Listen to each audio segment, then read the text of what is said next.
Welcome to another Clerks HR Payroll session. I'm Brian Jordan, Deputy Director of Kansas Association of School Boards. With us today, we're going to have Luke Sobba, one of our attorneys, and Rod Spangler, Assistant Executive Director for Risk Management Group. Happy Cinco de Mayo. It's a beautiful day outside. Hopefully you'll have an opportunity to get out and enjoy the weather a little bit later today. We're going to start off with some topics that have come up in the last couple of weeks since the last time we were together. And then we'll get into the questions that you've asked us as you registered for this session. A reminder that we will be using the chat feature that's on the side of your screen there, or if you haven't opened that up yet, if you click along the bottom of your screen, you click chat, it will pop up a window on the side of your screen. If you're on a tablet or mobile device, it's typically in the upper right-hand corner to open that chat, and then that'll be floating there in the middle of your screen. So with that, we're going to jump into some questions that, or some topics that have come up frequently in the last few weeks between the last time that we met and today. One of the questions or general reminders for you all is keep in mind that your intent for non-renewal deadline is coming up. That's Friday, May 15th. And a reminder on that is that then the teacher has 14 days after that, or the employee has 14 days after that, that they need to notify the district of their intent to not return. So 15th for you all to notify them, the 29th for them to notify you. Luke, what's some tips or reminders there if they have somebody that notifies after that deadline, anything that they need to be aware of there? Yeah, so, you can't penalize anybody if they let you know by 14 days after the statutory deadline this year by the 29th. Can't be any penalty. They're allowed to resign without any penalty. After that date, a lot of you have in your negotiated agreement some kind of a penalty framework that if they want to resign, they have to pay a certain sum to be allowed to be out of their contract. So you might check your negotiated agreement. We get the question frequently. If someone wants to leave, it's past the deadline. Do we have to let them resign? The legal answer to that's no, you don't have to let them resign, but as a practical matter, they don't want to stay and teach for you. They're probably not going to anyway. Most times we come to some kind of accommodation with folks to let them go and do their thing. Hopefully everybody will do the right thing. They'll let you know on time so you can go out and find replacements. But, we do have that situation come up where people find out as late as August that someone is planning to leave. That's what those provisions are in the negotiated agreement for, and you should hold people to them. Okay. Another question that's popped up a little bit, it is hiring season. Many of you have extended contracts out there to people, and they maybe have signed a contract with you, but the board has not taken action on that contract yet, and they end up accepting another job somewhere and signing another contract. What are the legal grounds or some legal things that the clerks payroll folks need to know about that type of a situation? Right. So administrators go out and interview and they make offers. Those offers are always contingent on board approval. So the board hires and fires. If the potential employee says, yes, I'd like to come work for you, but the board hasn't had a chance to act on it yet, there's not a contract formed. So it takes the consent of both parties, the candidate and the board, to create a contract. So once the board has affirmed the hire, then it's a binding contract on both parties, but not before then. So if someone wants to back out, they've given you their conditional acceptance, that's acceptance that's conditioned on the board affirming the hire.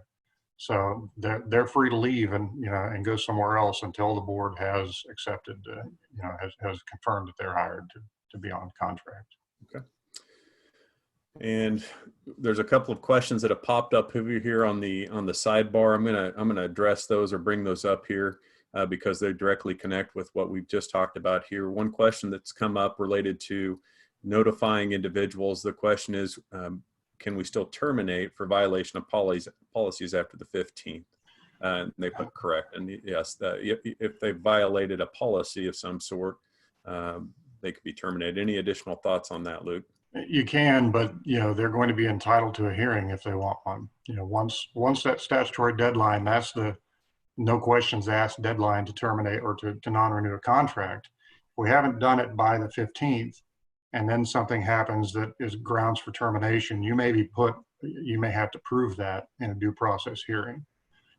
sometimes people have done something that's bad enough, they know that they would lose that hearing and they'll voluntarily resign. But yes, the short answer, yes, you can terminate a contract for cause after that deadline.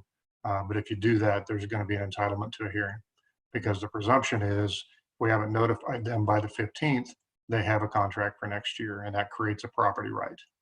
Okay. So I skipped over a question here related to collections. We had a check that was returned prior to the COVID shutdown. Can we return that into collections such as debt set-off program? Angie Stallbaumer has chimed in on that. A little bit further down there, it says yes. So this was a check from a parent trying to pay fees or something. Yes, you can turn that in to debt collection. Another question popped up here. This was relating to teacher pay.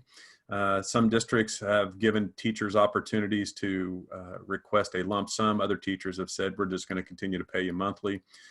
Any thoughts on teachers requesting to take a lump sum under the circumstances of COVID-19?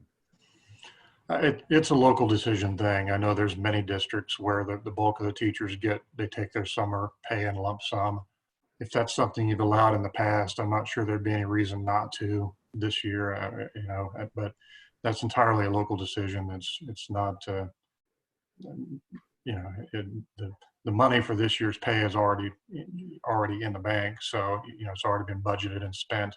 It's all right if you go ahead and do the lump sum, but I would suggest that you just do what you've normally done. Okay.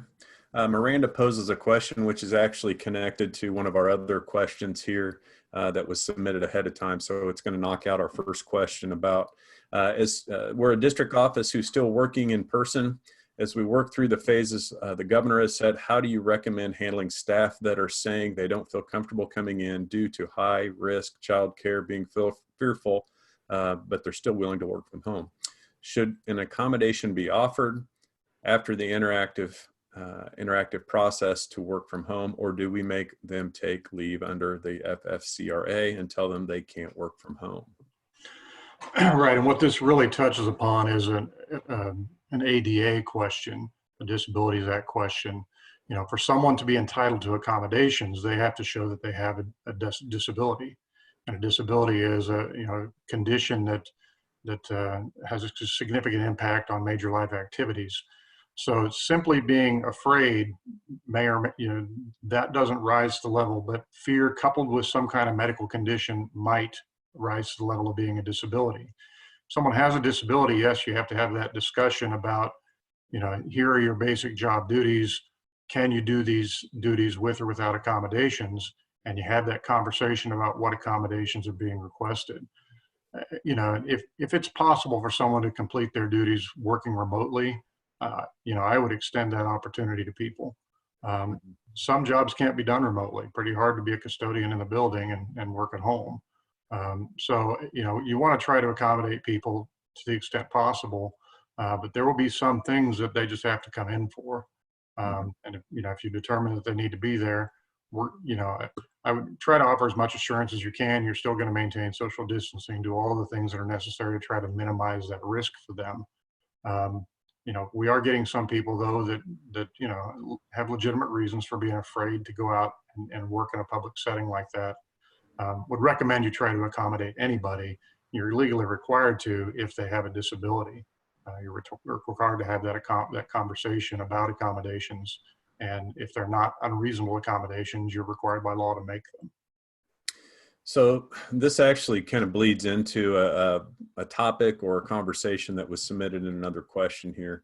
As we start to think about school reopening in the fall, there's a high likelihood that school may not open in the traditional sense. And so you're going to have to work through some policies and procedures on how you handle those cases of people that are at high risk, people that are fearful of coming back. Of course, our attorneys are going to be always available to help you with some of those things, but there's some key things that Luke hit on related to that situation throughout the summer months, but could be applicable in the fall when we come back to school, however that may look.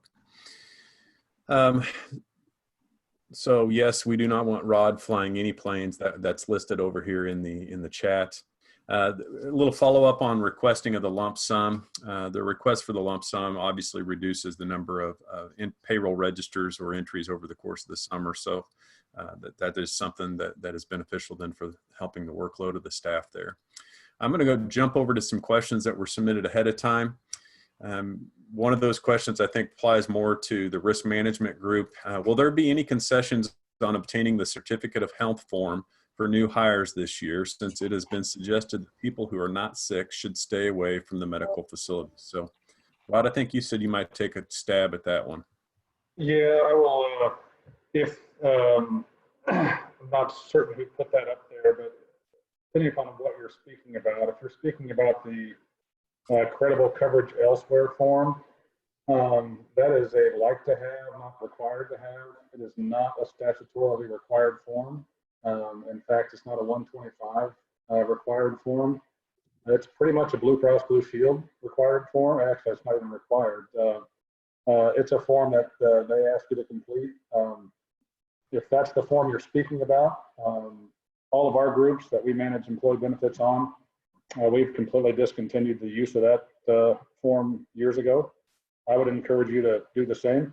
My guess would be if you don't send it in, no one will ask about it. Okay. There's some comments over here in the chat that are kind of a follow-up to that. They're specifically asking more about the certificate of health, meaning like the TB skin test that's required of staff before they start in. Have you heard anyone on here, Luke or Rod or Liz, Angie, of any laxing of regulation on that or changes in the regulation around that? I've not heard not heard anything suggesting those requirements are relaxed. Okay. I would assume that they would be prior to the start of employment would be required. So if they're off for one reason or another prior to their beginning employment, those things would be required just like any other time.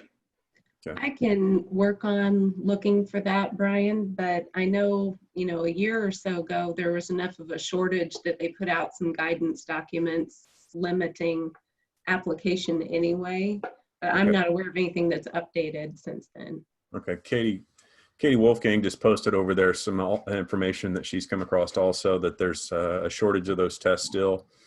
And there was an alternative method or form that the doctors would ask a series of questions of the employee. So that was kind of a workaround with that. Another question submitted ahead of time: can an I-9 form be signed electronically through the DocuSign process? I actually had to research this. So it's a complicated answer. Short answer is DocuSign cannot be used. The more complicated answer is you can complete those forms electronically and sign them electronically, but the federal government doesn't make it easy for you to do that. You've got to set up the form locally to submit it electronically and sign it electronically. There's not a form on the immigration website that allows you to electronically sign it. So there's a lot of rules, a lot of regulations for you to even set it up to be done electronically. And you probably are going to need certainly someone with more technical expertise than I have to help you do that. But if you're really interested in doing it, call me and I'll give you a site. I'll actually post a site over here to where I found the information in the chat so you can look at it. And if you have questions, give me a call and we'll talk about the issue. Okay. Another question here related to unemployment claims. There's a tendency that most claims are just receiving blanket approval. I had a claim approved for an employee who resigned with a letter of resignation at the end of January. Her baby was colicky and had acid reflux. After FMLA ended, she chose to stay home with the baby. She applied for unemployment and received benefits. The unemployment office said the reason for her resignation was related to COVID-19, and that is why benefits were approved. COVID-19 was not an issue at the end of January. I appealed the claim, but I never hear a result of my appeal. The following have received unemployment. Current paras, there's a whole list here. Current paras, employees who have falsified time records, substitute teachers, employee with colicky baby. Is there anything that the HR folks, payroll folks need to be thinking about if they're dealing with a situation similar to this, or anything that they can do? That unemployment's become a headache for just about everybody at this point. And, part of that's because the unemployment benefits have been augmented. An extra $600 a week has made it attractive for people to come out and apply. And unfortunately, there's going to be a few people who apply when they don't qualify.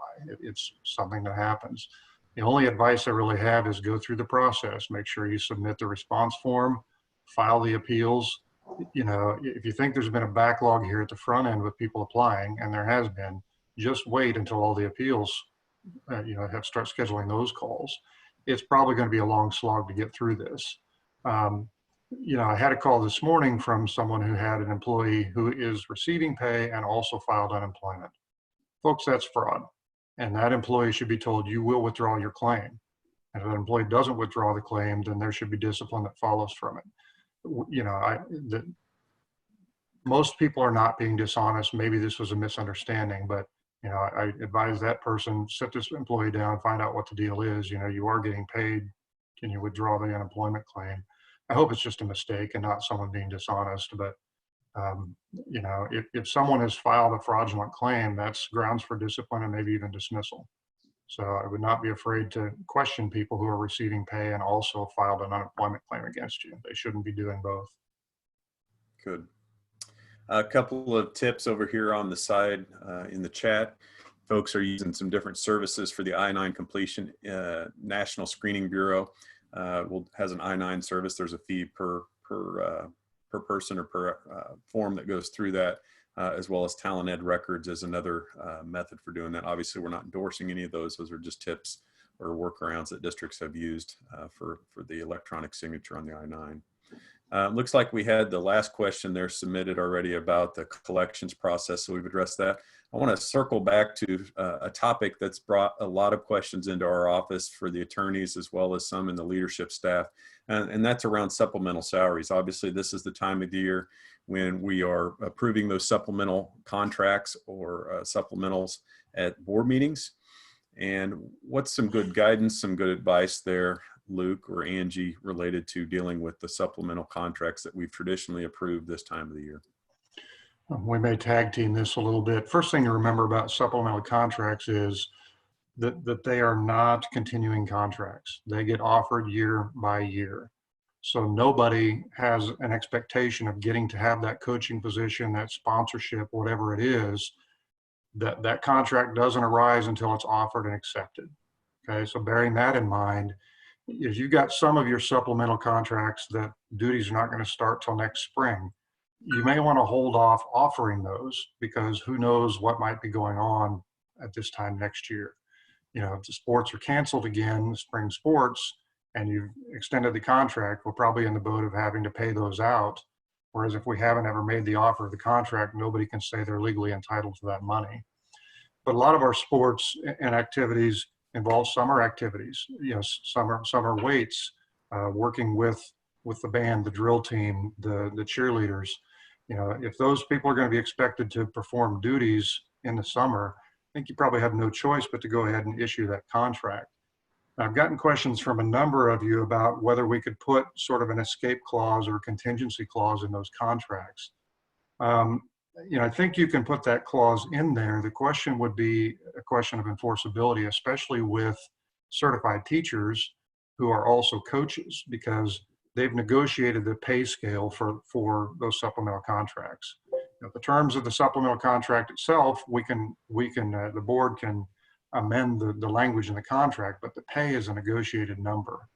So whether you can put a clause in there that says we're going to prorate pay based on number of days you work, number of games you coach, that kind of stuff, it's probably going to get some resistance from the teachers associations and from KNEA. With respect to your Rule 10 people, you put those in there, I think there's probably a much greater chance that they're enforceable with the Rule 10s.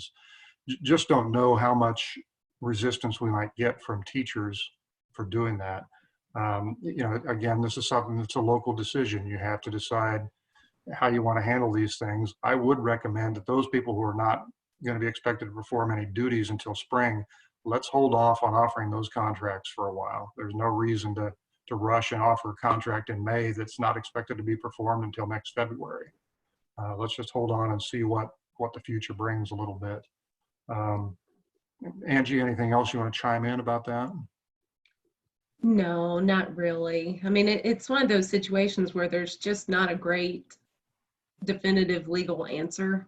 on that. I mean, I know there are a lot of people that decide where they're going to work and where they're going to stay based on some of those supplementals. So, you know, the danger you take in any of those things that would have been worked on in the summer is that if you don't extend those contracts and if they aren't given the opportunity to work with kids in the summer, you know, kids are potentially missing the opportunity to better their skills in those areas.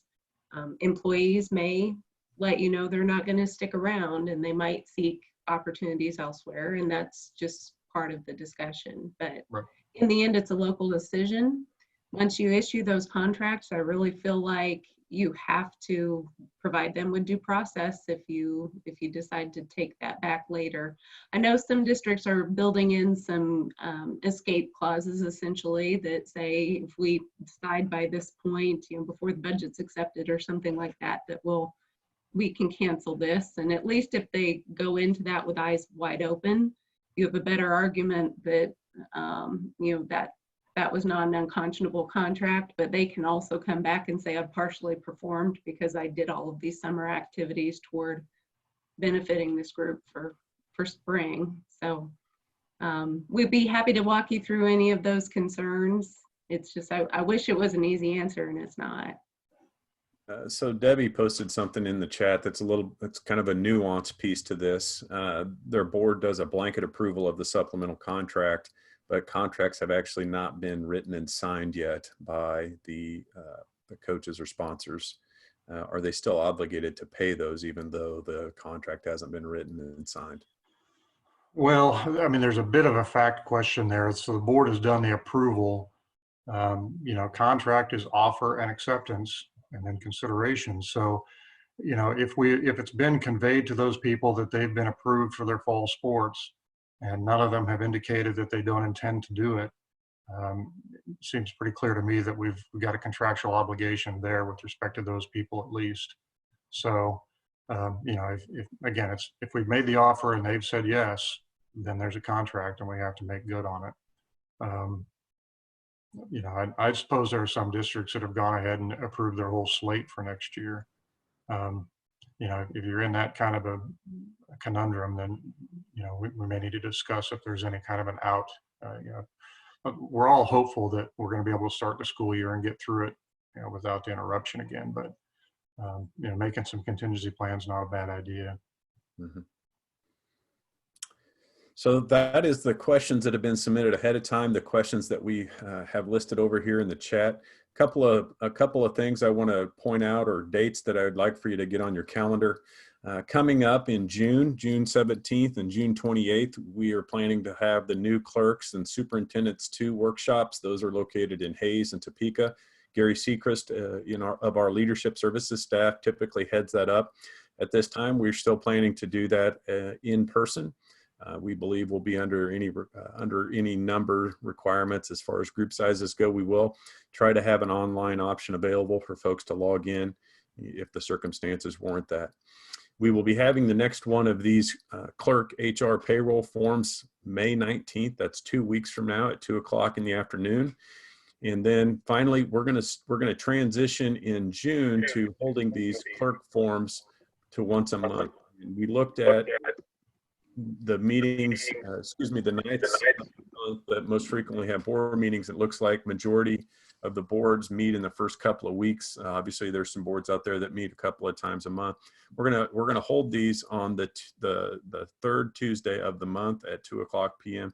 and we'll have a standing form every month on that Tuesday. We felt like that was a good time for maybe any follow-up questions after the board meetings or lead-up questions to the board meetings that are coming up in the coming weeks for those boards. So starting in June, we'll transition to that. We'll continue with this Tuesday format here in 2 weeks, and then I think we'll have one more session in May, and then that third Tuesday of June will be the first time we transition to that monthly standing clerks HR payroll form. So I'm going to pause here for just a minute, see if there's any other questions that pop up in the chat. I also will put the link up for this session to give us some feedback. We are listening to your thoughts, your ideas as we work through this. So it looks like we had something else pop up over there in the chat. So I will take a shot at that question.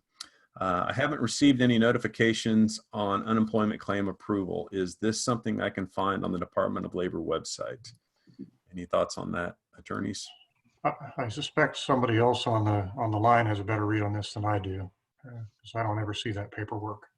Yeah, so- I was not of the impression that they made that public, more for a privacy piece than anything else. But you should be receiving some sort of confirmation in the way of a letter or something from the Department of Labor letting you know if they've approved it or not. Okay. And like Luke said a little bit earlier, there's a tremendous backlog at the Department of Labor, as I know you all are fully aware of what's going on there. So I went ahead and posted the session evaluation, so please take a moment, click on that, and give us some feedback related to these sessions, and we'll try to continue to modify these and meet your needs. Katie just chimed in with you should get something in the traditional mail or snail mail on the determination of whether the employee qualifies or not. I think you can also look it up on the SIDE site. So there's some information for those of you that are out there wondering if those folks have qualified for the unemployment benefits that you're doing the paperwork on. Another question here, would you mind repeating the item on those employees that have applied for unemployment but are still getting paid by the district, please and thank you. So this goes back to that situation, Luke, that you've dealt with recently where somebody has applied for unemployment, but we know that every employee is to be paid through the end of May per the substitute bill 142. Right, and I would have a conversation with those employees, say, hey, you filed unemployment, but you're still on the payroll, you're still getting paid. You need to withdraw your unemployment claim. You know, from my view, if they're doing that, trying to collect unemployment while also still being employed, they're committing fraud. Could even be a criminal matter. I don't know the answer to that for sure. But yeah, they should be asked to withdraw that claim. And if they don't withdraw the claim, then they should be disciplined for it. And, you know, possibly terminated, then they really are unemployed. That's one way to get it, I guess. I had one more above that from Tammy Burton. Okay. Tammy asked, I had a teacher ask if she could carry over her personal day that she didn't use this year. Our current policy is they can carry over 3 per year to add to their 3 they get each year for a maximum of 6 per year. And then it looks like the question got cut off. So, and it's up to you. I mean, that's a locally set policy. Because there's special circumstances, if you want to allow someone to carry over an extra personal day, it's up to the board. Yeah. I think Tammy finished her question there. Sorry, hit send too soon. She would have a total of 7.5 if we allowed this. So I think Luke's answer is still spot on there. It's a special circumstance. So if the board wanted to do a one-time amendment, they could choose to do that. Another question from Debbie here. We typically send our letters to our staff letting them know they will be expecting to return next year. These letters go out in mid-May. This year, the SOUP wants to wait until mid-June. Will this open us up to unemployment claims by hourly staff? I think potentially it could, you know, that they have to have assurance of continued employment. Otherwise, they're unemployed in the eyes of the law. So, you know, I think I would let them know, you know, I do think a lot of people are sort of holding off trying to decide whether they're going to have to cut staff or not. But at some point, we're going to have to make the commitment to those people that we want them to return. So what happens, Luke, if we send the letter out mid-May and we get to August or September, we're still in a continuous learning type situation and we realize we're going to need to reduce staff? Well, for your classified staff, those of course are at-will employees anyway. And so they're not given a contract that guarantees them employment for the whole year. If we would have to cut staff in August or September, you know, we could terminate some of those positions if it really came down to that.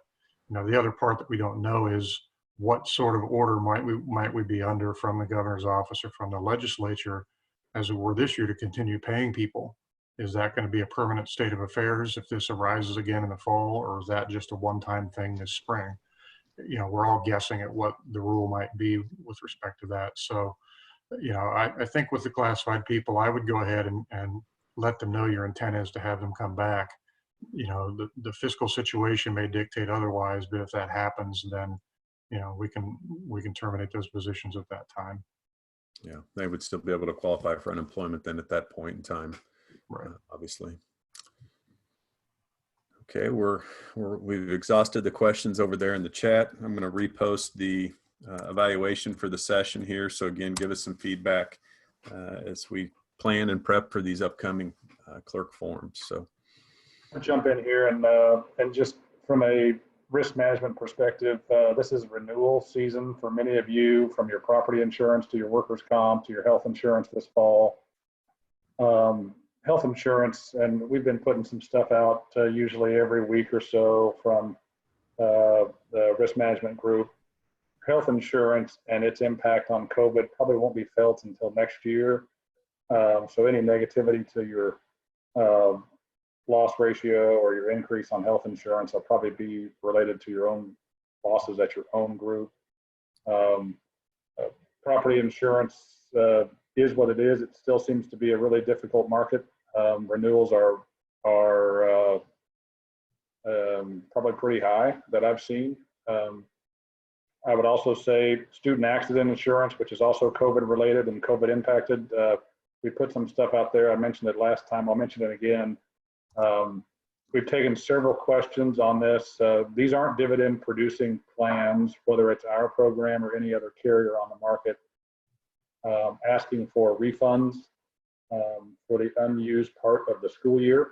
If you have your athletes, your Acacia kids covered or all of your kids covered under a plan. What many carriers are doing, what our carrier is doing for sure, is giving a rate credit for next year upon renewal. And if you don't renew, you can apply for a rate credit at that time for this past year. So if you, that's student assurance services. If you're not with student assurance services, as many of the probably over 120 schools are, I would certainly ask your carrier about a rate credit for the unused portion of this 1920 school year, because there should be a not necessarily a refund, but a rate credit as it's called. okay. Angie posted a statute related to payment of employees, and if funds are not available for those payments, the impact that it has on the contracts. So that will give you some information there to digest as you deal with those contracts and or those letters of intent to reemploy. A couple of other things to get on your radar coming up from KASB here in a couple of weeks. We have put together well, it's a session, but we're going to repeat it virtually for new board member foundations workshops part 2. We've heard feedback from board members around the state, new and experienced, that their folks are really struggling in these times of uncertainty, and helping them to define their role, not only in the traditional sense of being a board member, but also in these uncertain times. So be looking for information coming out from us related to the foundations part 2 for new board members. That will be coming up here in a couple of weeks. And again, it's going to be offered multiple times in the evenings, as well as I think we're offering it over noon, and we're also offering it in the morning. Leadership services staff are heading that up. Angie has another comment over here on the side. It's just related to that statute and the using of that statute to not pay the employees and if funds are not available. So I will pause there for a minute, see if there's any other questions come in from folks that are out there, and I'll look at the calendar to see what else is coming up here at KASB and throw some reminders out there. There's a question related to tutorial training on the website. I believe that, I'm not quite sure, Gentry, what you're referring to as tutorial training, unless you're asking about getting into the member portal. So maybe if you give me a little more information there, Gentry, I can help you out there. We also have coming up this summer our school law workshop. I know that may not be directly connected to the work that you all do, but we're going to offer that in a little more of a hybrid platform. I believe that's coming up July 21st, and that will be offered at KASB, but also a virtual option will be available with limited capacity. We're going to test drive some different platforms that we're going to use there, but that's something that we're going to do differently. That's traditionally been connected to the school administrators workshop here at the end of the month, beginning of June, or that week after Memorial Day. But since that's not happening on that time frame, we're going to go ahead and hold that in mid-July. Carol Pitts just posted over here on the chat a link to about getting into the portal and accessing that. So Gentry, that should help guide you through some of that process over there. Reminder, we have coming up tomorrow at noon, we have our board leadership forums. Those are a 12 to 12:45 session with Gary Seacrest and Sam Blossy, one of our attorneys at KASB. They allow board members to get on. They provide kind of a quick update with anything that's evolved in the world of board leadership related to the COVID situation, but then give the board members an opportunity to talk with one another, learn from their fellow board members, and have some quick discussion. So it looks like we've exhausted the questions for today. I'm going to go ahead and post. Well, there's one more that just popped up. Has KSB heard any guidance from KSD about when and who would be asking for the tracking of hours paid versus actual hours worked for our paras during this time? I know I've been on the superintendent forum on every Tuesday and Friday with the superintendents. They have not indicated yet when that request will come from KSD. Luke or Angie, I don't know if you heard anything on that topic. Not heard anything on that topic yet. I mean, everybody's expecting it to come, but we don't know when or where it will come from. Would also jump in and say, for those of you who, transitioning into next year, closing out this fiscal year, we talked about this a few sessions ago, but remember, for many of you that have those health insurance renewal dates, that's also coupled with your employee benefit enrollment in the fall, especially when there might be maybe our fall return to work may look a little different, maybe delayed, may still be the way it is today. Your plan document, not your broker, not your carrier, drives how you can manage your employee benefit enrollment. So the plan document, that compliance document, will drive and give you the guidance that you need. It's a document that probably nobody has ever read. I'm happy to help. I've helped a few of you guide your way through to what yours says. That should give you some freedom to do things differently if you need to. Okay. All right, so I've posted the session eval link one more time over there. Click on that, give us some feedback. I think that wraps up our questions for the day. We do appreciate you taking some time and getting on and asking questions. It helps us kind of know what you're facing out there. Again, if you ever have questions, don't hesitate to call or email. We're still manning the phones, manning our email. I hope everybody has a good afternoon, and we'll see you down the road.